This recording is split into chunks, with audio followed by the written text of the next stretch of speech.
Hey guys, good morning. Day 58 of natural preparation of bodybuilding competition. രാവിലെ തന്നെ എണീറ്റ് fresh ആയി. രാവിലെ തന്നെ ഇന്നത്തെ ബോഡി കണ്ടീഷനൊക്കെ ചെക്ക് ചെയ്ത് നോക്കി. ബോഡി കണ്ടീഷനൊക്കെ ചെക്ക് ചെയ്തതിനു ശേഷം പോസിംഗ് പ്രാക്ടീസ് ചെയ്തു. ആദ്യം തന്നെ മെൻസ് ഫിസിക്കിന്റെ ഫ്രണ്ട് പോസും പിന്നെ ബാക്ക് പോസും ചെയ്തു. അതിനുശേഷം ബോഡി ബിൽഡിംഗ് പോസ് ഒക്കെ ചെയ്ത് നോക്കി.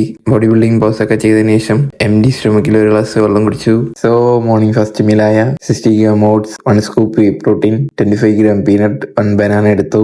അതിന്റെ കൂടെ തന്നെ സപ്ലിമെന്റ്സ് ആയ ഒരു ഫിഷ് ഓയിലും 3 മൾട്ടി വൈറ്റമിൻ എടുത്തു. ഒരു 11:30 ആയപ്പോ സെക്കൻഡ് മീലായ 100 gram ദോശയും 5 egg whites എടുത്തു. ഉച്ചയ്ക്ക് ഒരു 1:30 ആയപ്പോ തേർഡ് മീലായ 130 gram rice, 100 gram chicken, 200 gram salad എടുത്തു. വർക്കൗട്ടിന് മുമ്പുള്ള മീലായ 200 gram സ്വീറ്റ് പൊട്ടറ്റോയും 2 whole egg-ഉം ഒരു ബനാന എടുത്തു. ജിമ്മിൽ പോകുന്ന മുമ്പേ പ്രീ വർക്കൗട്ട് ആയിട്ട് ഒരു സ്കൂപ്പ് പ്രീ വർക്കൗട്ട് എടുത്തു.